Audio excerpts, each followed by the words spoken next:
Olá, meu nome é Rodrigo Rocha. Eu vou dar para vocês a nossa última aula de Mundo Antigo e também do nosso subtópico Mundo Antigo Ocidente. Como eu tinha dito, essa segunda aula será sobre Roma. Roma, que se localiza ali na Península Itálica, onde nós conhecemos como Itália. A cidade de Roma hoje, atualmente, é a capital da Itália. Enfim, o mito fundador da cidade de Roma, ela não se inicia em Roma, na verdade se inicia na cidade de Alba Longa, que é uma cidade vizinha. E lá existia um rei chamado Numitor, e esse rei ele acaba sendo traído pelo seu irmão Amulio. Seu irmão prende Numitor e mata todos os seus herdeiros e pega a filha de Numitor e isola, a fim de que essa menina não tivesse filhos e Numitor não tivesse nenhum herdeiro. Porém, a filha de Numitor acaba tendo filhos com Marte, o deus da guerra. Esses filhos são chamados Rômulo e Rêmulo. Porém, Amulio descobre a existência desses meninos, fica muito enfurecido, rapta essas crianças e coloca numa cesta e joga no rio Tibre, a fim de que esses meninos sumissem, não tivessem mais problemas com esses herdeiros. Porém, essa cesta acaba encalhando nas margens do rio e uma loba toma esses meninos para cuidar e amamenta eles. Por fim, por isso, esse símbolo de Roma sendo dois meninos cuidando da loba. E esses meninos, cuidados pela loba por um certo tempo, acabam sendo encontrados por um pastor, que também acaba se compadecendo da situação deles e toma eles para cuidar. Já na idade adulta, os irmãos descobrem a real história deles, vão para a cidade de Alba Longa, libertam o seu avô, Numitor, e a sua mãe, que estava isolada. Junto com os seus parentes agora, ele volta para a região de Roma, que foi a região onde eles cresceram, e decidem formar uma nova cidade. Porém, é nesse momento que os dois irmãos começam a brigar, porque Rômulo queria criar uma cidade chamada Roma e edificá-la na região do Palatino. Porém, Remo queria criar uma cidade chamada Rémora e fundar na região do Aventino. Para quem não sabe, são duas regiões da cidade de Roma. Então, nessa briga, Rômulo mata Remo, se torna vitorioso e forma a cidade de Roma. E se torna então o primeiro rei romano. Agora, se esse mito é verdade, eu não sei. Porém, a explicação histórica é de que pastores se estabeleceram naquela região de Roma. E Roma é fundada por povos latinos, sabinos e também povos etruscos. Esse mito fundador ele foi contado por Virgílio na sua obra Eneida. E muito se diz que Virgílio usou de fontes reais para criar o mito, uma vez que o primeiro rei de Roma se chamava Rômulo. Enfim, ele utilizou desse fato para criar todo esse mito. Mas é importante entender que a simbologia desses meninos serem filhos de Marte, porque é muito simbólico a escolha desse deus para justificar a cultura guerreira dos romanos. Enfim, agora com essa nova cidade formada, se começa a formar estratificações sociais. Tal estratificação que, curiosamente, se mantém até o fim do Império Romano. Então vamos ver qual é essa estratificação. Nas classes mais altas, nós temos os patrícios, os donos de terra muito ricos. Nas classes mais baixas, temos os plebeus, que não são tão pobres assim, porém são pequenos proprietários, pessoas um pouco mais humildes. E abaixo dos plebeus, temos os clientes, que são pessoas que não têm nenhuma terra e só podem ofertar a sua mão de obra.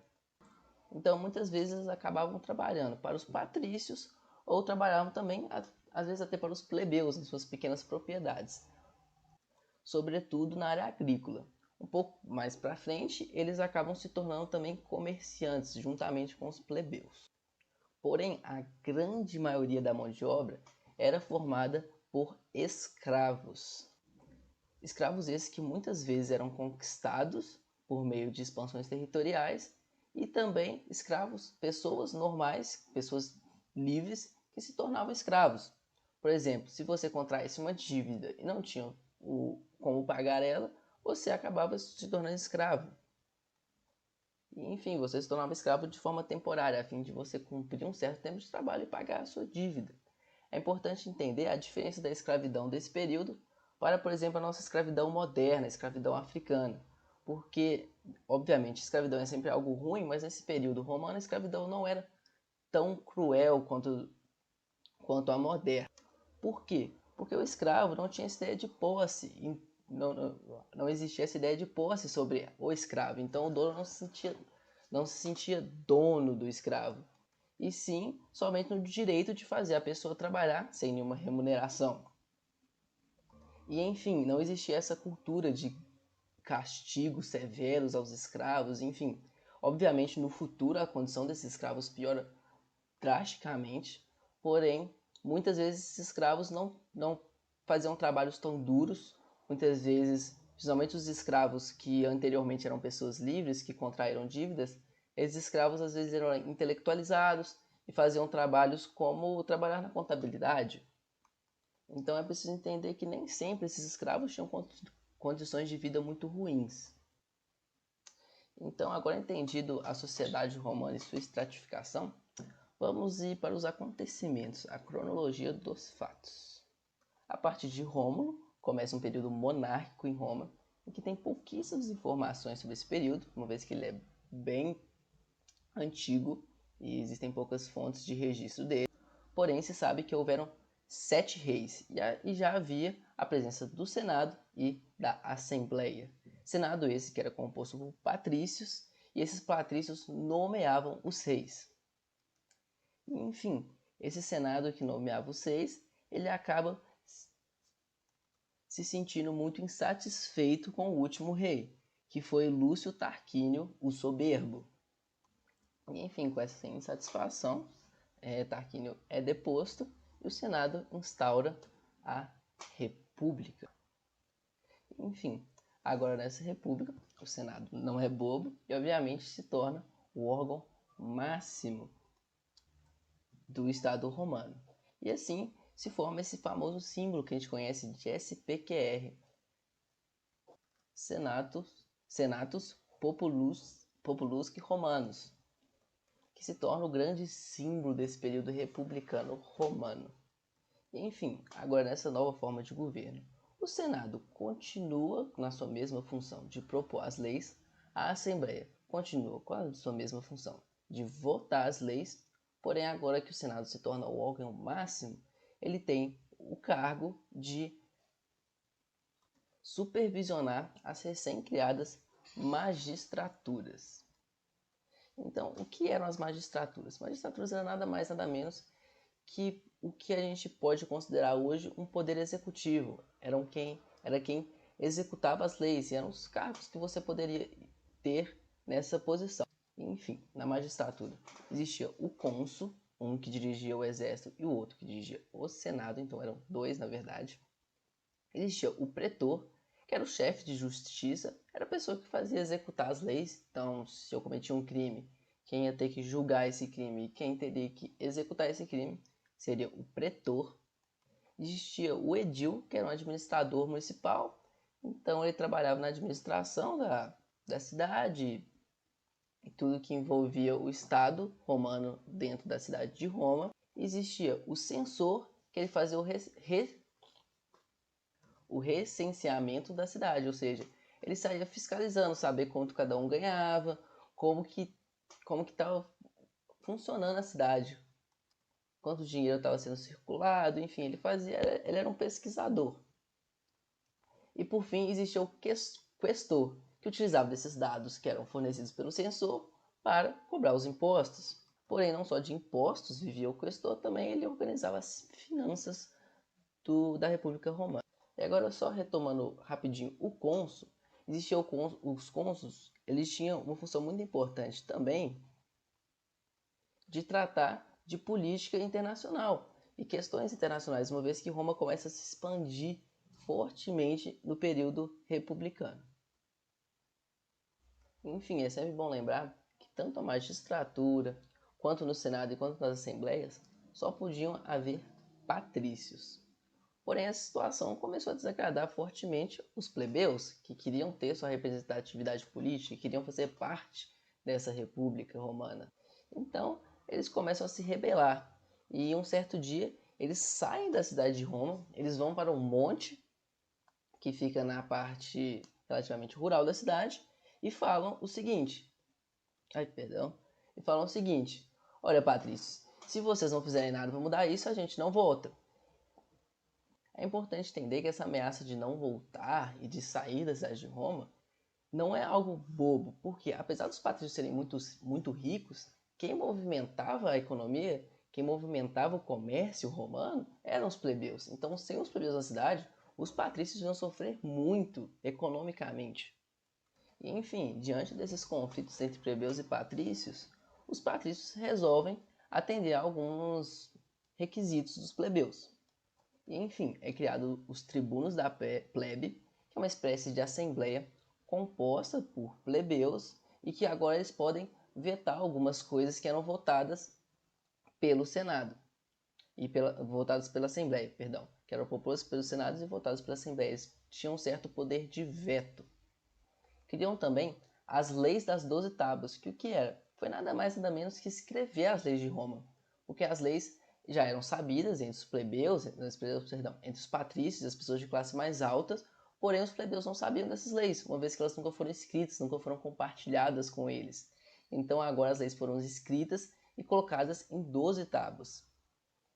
E agora, então, os plebeus eles poderiam ter conhecimento dos aspectos jurídicos. Então, dificilmente eles seriam julgados injustamente, como já acontecia frequentemente, uma vez que eles não faziam nem ideia de quais eram as leis.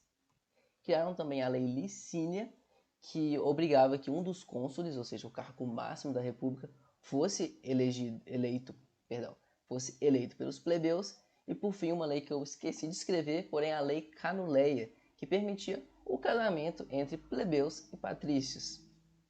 Uma coisa um pouco Disney assim, mas não era permitido plebeus casarem com patrícios. Depois da lei Canuleia se torna possível esse casamento entre eles.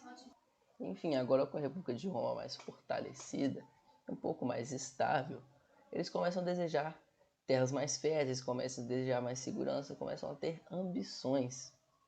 E Roma começa a formar um exército forte e bem organizado. Uma vez que a economia de Roma começa a se fortalecer, os tributos aumentam, então agora existia mais dinheiro para financiar esse exército.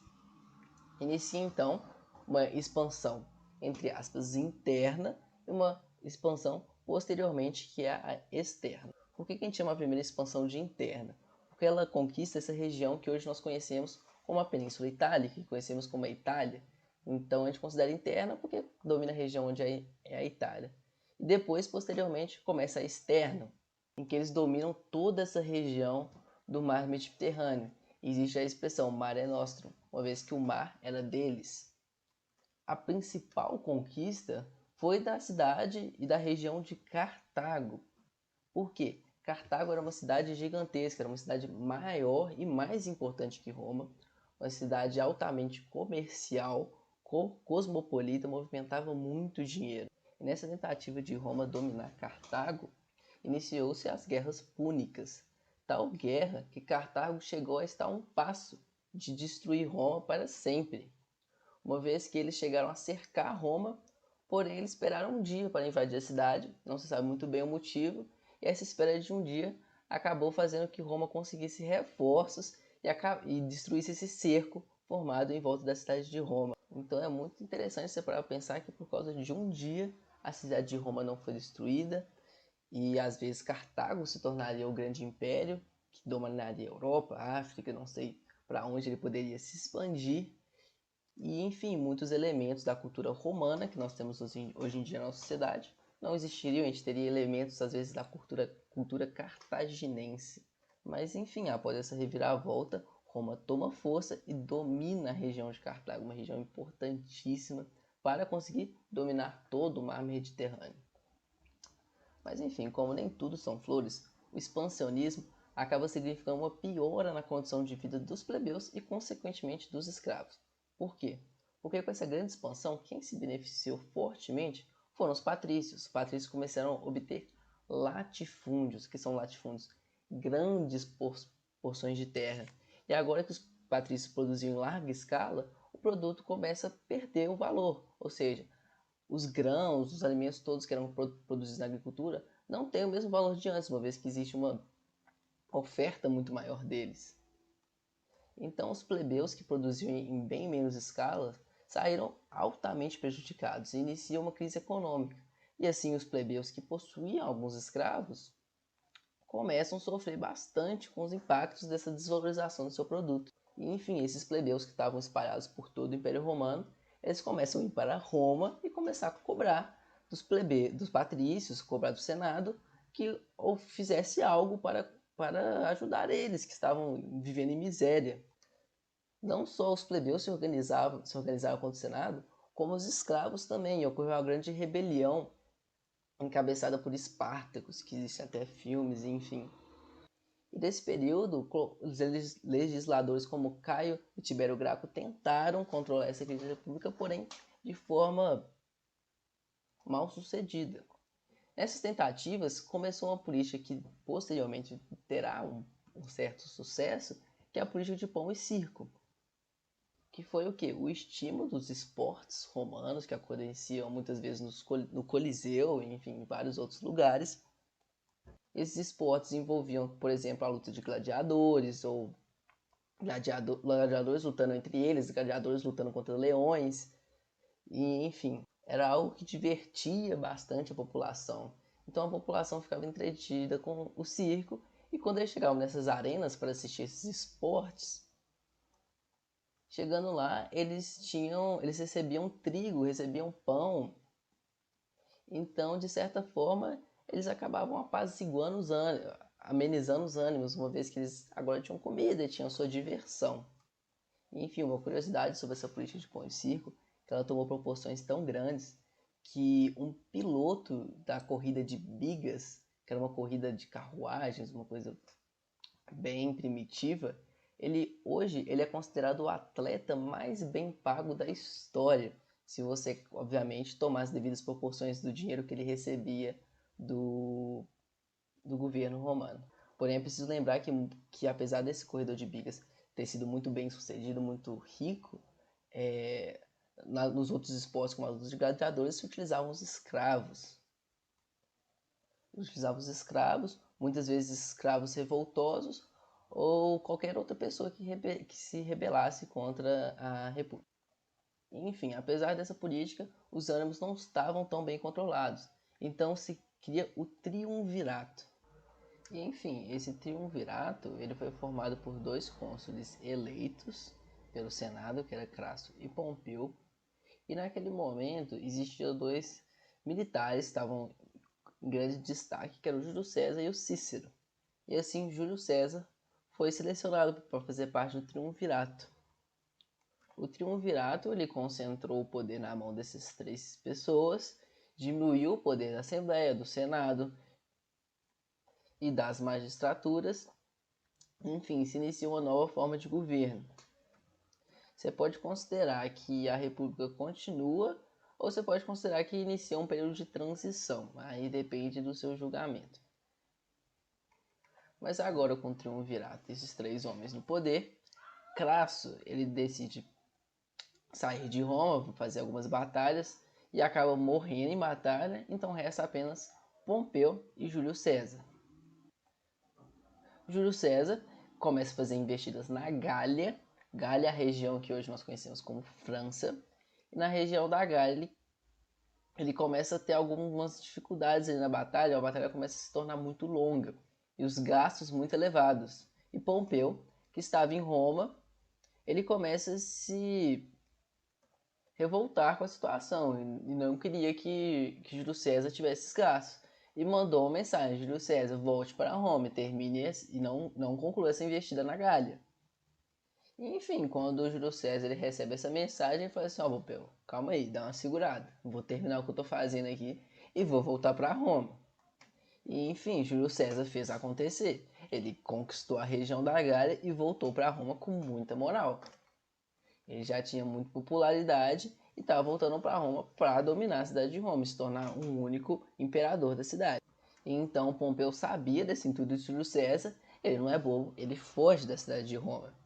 Então, quando Júlio César chega na cidade de Roma, ele não se contenta e vai atrás de Pompeu, inicia uma certa guerra civil dentro da Itália.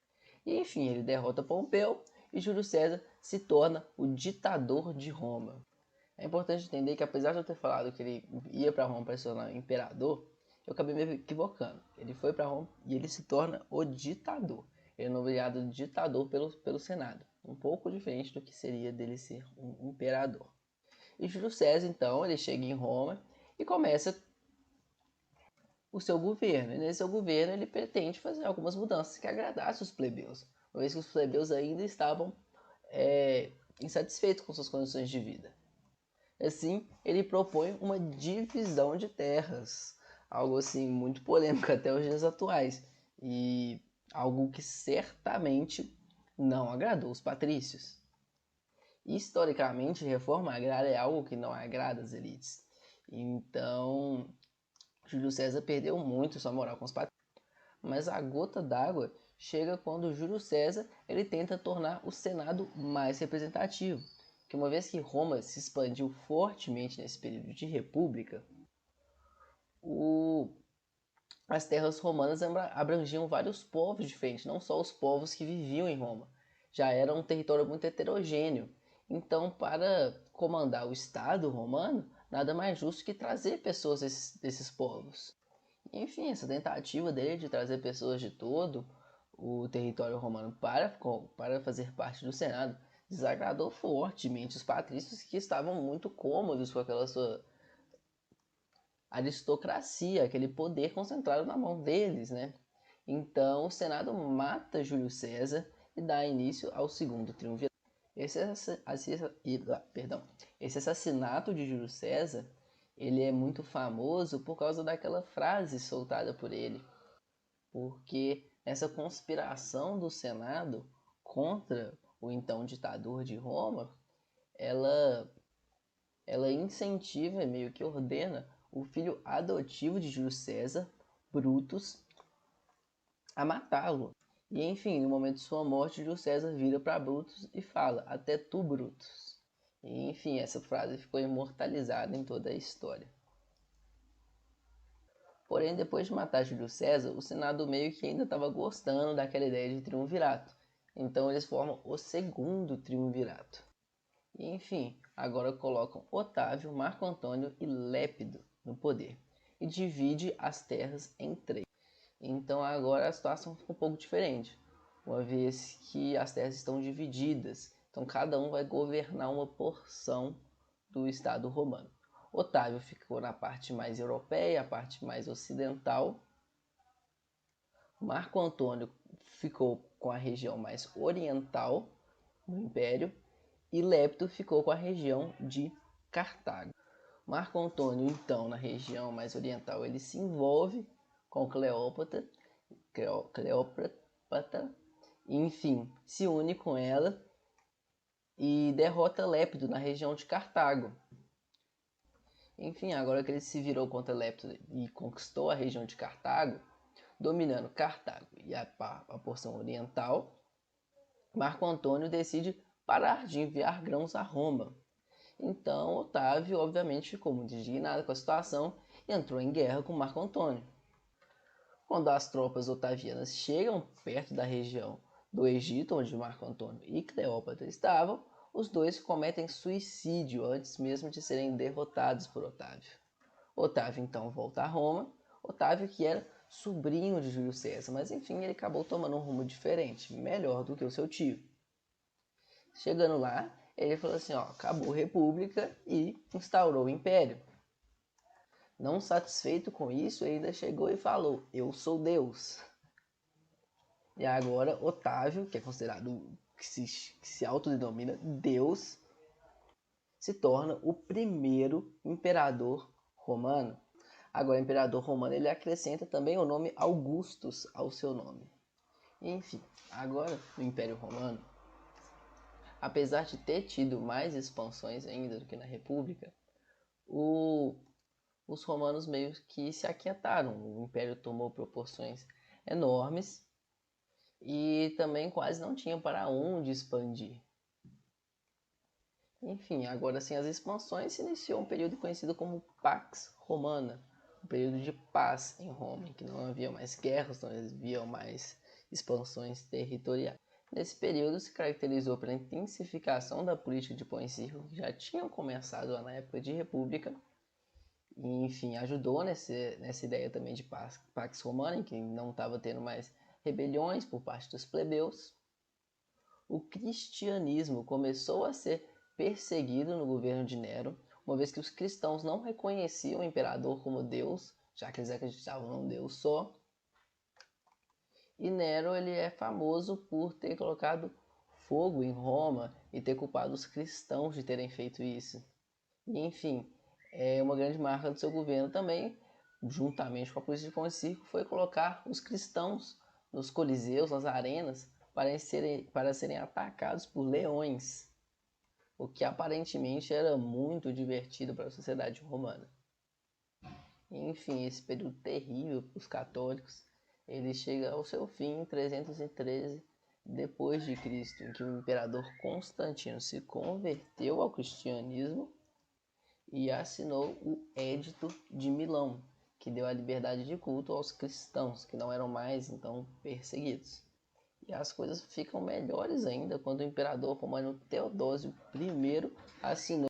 Então, o imperador romano Teodósio I assina o Edito de Tessalônica, que tornou o cristianismo a religião oficial do Império Romano. Enfim, vou mostrar aqui essa imagem para vocês, só para vocês terem uma noção das proporções que tomou o Império Romano naquele momento. Sempre importante lembrar que a maioria dessa expansão foi dada no período republicano e um pouco a mais no período imperial. Se você olhar bem para a imagem, o Império Romano ele é da região ali quase onde hoje nós conhecemos o Marrocos, passa por Espanha, França, passa na Britânia, onde hoje é a Grã-Bretanha, e vai até a região da Turquia, Egito. Então é um império muito, muito, muito extenso. É importante entender também que as áreas para onde o Império Romano não expandiu e acabou originando a Pax Romana, muitas vezes também não eram áreas muito interessantes para se expandir. Se você olhar ali na África, se o Império fosse descer um pouco mais, ia cair numa região desértica, pouquíssimo interessante. E também para aquela região ali da Alemanha também já não era alvo de muito interesse. Entretanto, esse período de paz acabou impactando muito o mercado de escravos. E como vocês vão lembrar ali no início da aula, a gente falou sobre a sociedade romana, os escravos era a parte majoritária da mão de obra da economia romana. Então, sem os escravos, a economia romana começa a sofrer uma forte retração. Então, com essa retração, os impostos, ou seja, a arrecadação do império cai muito, e o exército, que já estava se enfraquecendo, uma vez que não existiam mais expansões, acaba sofrendo mais ainda com a falta de dinheiro. Tal exército que era encarregado de proteger as fronteiras que eram muito grandes e dificilmente você conseguiria proteger toda a extensão das fronteiras do Império Romano. E enfim, para coroar isso, com a tamanha extensão do Estado, a administração já começa a ficar um pouco complicada e ele se tornou altamente corrupto. Então essa arrecadação que já era baixa, ela começou a chegar menos ainda para onde deveria chegar. E então, ciente dessas dificuldades e que a extensão do império impunha sobre a administração dele, acabaram decidindo por dividir o Império Romano entre Império Romano do Oriente e Império Romano do Ocidente. Enfim, agora com o Império dividido, o Império Romano do Ocidente acaba ficando um pouco mais fragilizado, porque iniciou o período de invasões germânicas. Esses povos germânicos, na verdade, eles já estavam sendo incorporados ao Império Romano antes mesmo de seu período de crise. Digo isso, ele foi incorporado no período de expansão. Alguns desses povos, eles eram chamados de bárbaros. Os bárbaros, na verdade, é uma palavra romana que significava a pessoa que não fala a língua bem. Ou seja, significava esses esses povos que vinham da região da Germânia que não conseguiam falar o latim muito bem, tinham dificuldades. E, enfim, no início eles trabalhavam na agricultura de forma pacífica, porém, com o enfraquecimento do Império Romano, os povos germânicos que não estavam dominados pelo Império Romano começaram a ver a oportunidade de conquistar esse território e começaram a invadir. E, enfim, essas invasões começaram a acontecer até que os povos germânicos chegam a Roma e dominam a cidade de Roma. E assim, o Império Romano do Ocidente chega a seu fim. Uma característica muito importante dessas invasões que vai moldar a sociedade posteriormente é a agressividade de que essas invasões germânicas tinham. Então, o povo comum começou a querer se refugiar, se isolar, se proteger dessas invasões. Assim, eles começaram a se refugiar em pequenos lugares fortificados, protegidos por pelo dono daquela terra, que às vezes tinha mais dinheiro e construía um local fortificado. E assim, futuramente, vocês vão ver nas outras aulas, vai dar origem aos feudos, enfim, o período feudal.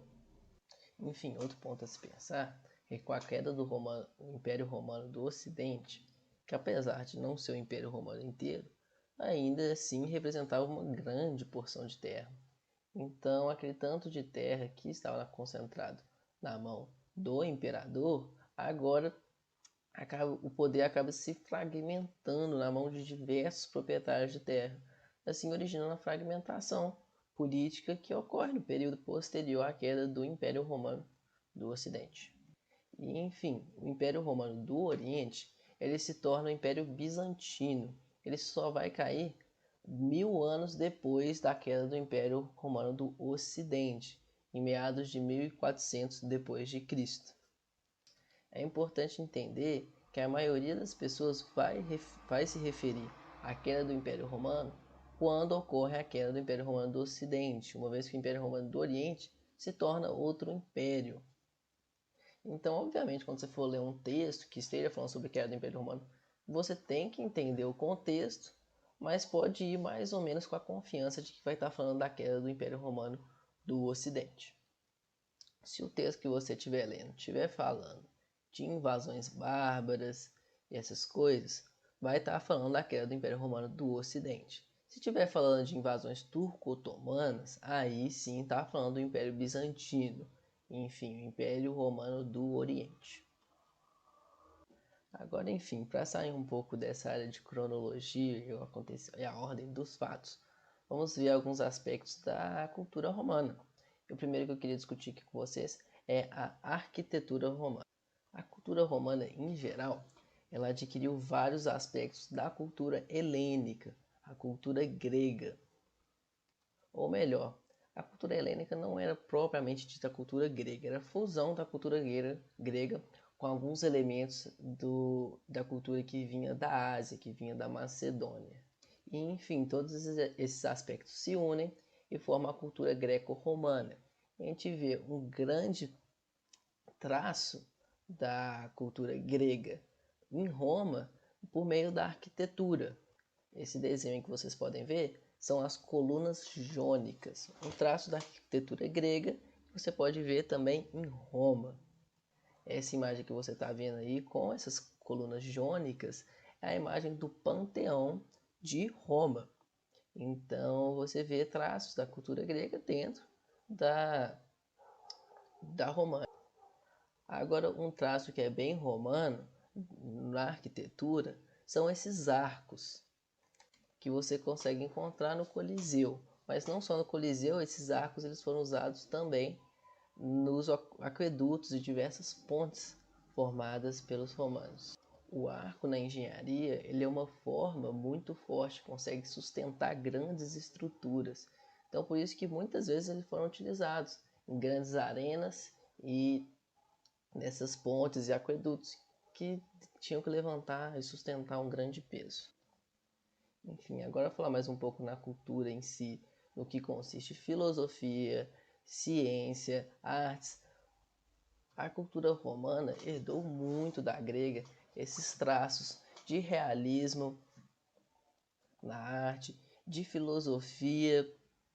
Muitos pensadores gregos têm suas ideias espalhadas por meio da cultura greco-romana também, e além disso, os romanos se apropriaram dos deuses gregos. Então, todos os deuses gregos, na teologia romana, ele tem um correspondente que, porém, adquire o nome de um planeta. Então, Afrodite tem o nome de Vênus. Ares, por exemplo, que é o deus da guerra, tem o nome de Marte. E, enfim, entre outros, vão tendo seus correspondentes romanos. Essa união da cultura romana e a cultura grega, posteriormente, ela é chamada de cultura clássica. E ela é retomada principalmente na região da Itália, por meio do Renascimento. Esse quadro que vocês podem ver, ele não é do período romano nem do período grego, e sim do período do Renascimento, que foi um período que retomou muito dessa cultura antiga e dessa fusão de culturas greco-romanas. Agora, indo para o campo das línguas, os romanos eles falavam latim, propriamente dito. Porém, o latim ele começa a se misturar conforme você saía de Roma com as línguas locais, as línguas que se falavam nas extremidades do império. Mas enfim, entende-se que o Império Romano foi o grande responsável por espalhar o latim na Europa inteira. E hoje em dia o latim ele é a base de diversas línguas faladas na Europa, sobretudo as línguas de origem latina, como o francês, o espanhol, o português, o italiano e, por exemplo, o romeno. Pouca gente sabe, mas o romeno é uma língua que se aproxima fortemente com o latim e é muito parecida com o nosso português. Um dia, se você tiver curiosidade de pesquisar no Google um texto em romeno, você vai entender muitas coisas do que está escrito naquele texto. E, obviamente, também você tem uma proximidade muito grande com o espanhol, com o italiano e o francês. Então, nós falando de português, por mais que não entendemos essa língua, não somos fluentes, ou às vezes nunca temos estudado, a gente consegue entender muitas dessas palavras, principalmente no espanhol, que é muito próximo do nosso português. Mas enfim, o latim ele deixa vestígios em diversas línguas, até mesmo no inglês. Apesar do inglês ser uma língua anglo-saxã e com muita influência celta e nórdica, o inglês também tem influência do latim, o alemão tem influência do latim. Então, entenda-se que a língua é um elemento muito importante da nossa cultura e ela foi uma forma de disseminar essa cultura romana em toda a Europa e que a gente encontra ela nos nossos dias atuais, até hoje. Enfim, espero que tenham gostado de todo esse módulo de aulas de mundo antigo. Me perdoe todos os pontos que ficaram mal explicados. E, enfim, reitero que todas essas aulas foi uma exposição, de certa forma, até rápida, apesar de algumas aulas foram um pouco mais longas que as outras. Porém, sobre todas essas civilizações do mundo antigo, é uma seara, é um ambiente muito interessante de se pesquisar. Então, se você se interessou por algumas dessas civilizações, eu acho que você tem muito o que ganhar pesquisando na internet sobre elas, enfim, procurando livros, materiais, porque é algo muito interessante. E, enfim, reitero que vocês devem fazer a lista de exercícios, é muito importante para você conseguir fixar a matéria, é muito conteúdo. E, enfim, um abraço e bons estudos para vocês.